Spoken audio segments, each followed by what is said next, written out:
Nintendo rolled out the red Hyrulian carpet, releasing a brand new Tears of the Kingdom trailer as part of a special Nintendo Direct livestream on April 13th. And as you probably guessed, it features some rad little details about the upcoming game. A return to Hyrule wouldn't be complete without the return of some of Link's worst enemies, would it? And judging by the new trailer, Link's gonna have his work cut out for him with multiple returning baddies. The biggest names here are Ganon and Ganondorf, who both make dramatic entrances in the trailer, the latter of whom has assumed a new and very screamy form. Meanwhile, a few other recognizable enemies pop up here and there. Of course, there are multiple appearances from the mechanical guardians that plagued Link in Breath of the Wild, one of which oddly seems to be in the process of leveling Hyrule Forest in the very beginning of the trailer. We already knew Link would be facing these technological menaces from previous previews, but the new trailer briefly spotlights another surprising enemy return. For the first time since Phantom Hourglass, Link will have to contend with the multi-headed Gleeok. Although some eagle-eyed fans thought they'd glimpsed him in the trailer released in February, this all but confirms the dragon's return. Known as the Master Sword, Sword of Legend, Legendary Sword, or even the Sacred Sword, this unique blade has been a recurring element in many of the games, and it quite clearly will feature in Tears of the Kingdom. The trailer is broken up with dialogue between Zelda and a mysterious man, a man who states, "Zelda, we rely on your knight and that legendary sword he carries. Our last line of defense will be Link." This makes sense as he's seen holding the blade in other shots. However, the end of the trailer makes the details murky at best.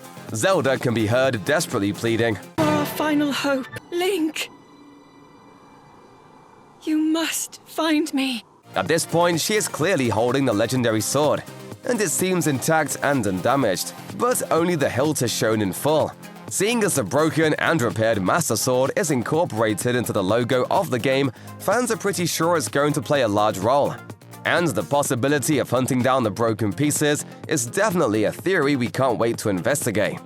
As previously mentioned, this third and final Tears of the Kingdom trailer finally offers fans a proper look at the resurrected Ganondorf. We have known that the series' iconic red-headed villain would return in some way for Tears of the Kingdom, after what appeared to be a version of his body was seen in previous teasers. Fans also got to listen to widely loved voice actor Matthew Mercer's take on Ganondorf for the first time. But the new trailer still managed to pack in some shocks. Ganondorf only reveals himself after he appears to take over Link's body. For a fraction of a second in the original teaser from 2019, viewers can see Link raise his arm upwards, enveloped in a blue aura, then blast red matter toward the ceiling. In this most recent trailer for Tears of the Kingdom, this red matter appears again as a malign force ensnares Link. In the newest trailer, Link is consumed even further. In this trailer, the villain tells Link, "Do not look away.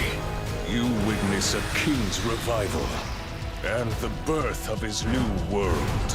It's implied that Ganondorf took over the hero's body, or at least part of it, though details on this mechanic or story element are still hazy. A journey for Link looks more dire than ever, but as Zelda says in a voiceover, he's not alone. Plenty of friendly faces appear in the third trailer for Tears of the Kingdom, including several favorites from Breath of the Wild. At one point in the trailer, Link stands beside everyday Hylian citizens and warriors alike, stoically looking toward his next challenge and signaling to players that they haven't seen the last of important Breath of the Wild characters. In fact, it seems Link can even team up with friends to take on enemies. Two particularly notable figures pop up in the trailer, Riju and Sidon. Riju, the Gerudo ruler with the power of lightning, strikes a powerful pose as lightning crashes down around her. Scimitar's ready to fight. Additionally, the trailer shows off a brief bit of combat where Link fights side by side with Prince Sidon, Mipha's brother. A segment seems to be captured in real-time combat, rather than as part of a cutscene, suggesting that players might be able to join forces with NPCs in certain combat situations. It's not clear if this is a new mechanic for Tears of the Kingdom or special circumstances for a specific part of the game. Thankfully, players don't have to wait long to find out.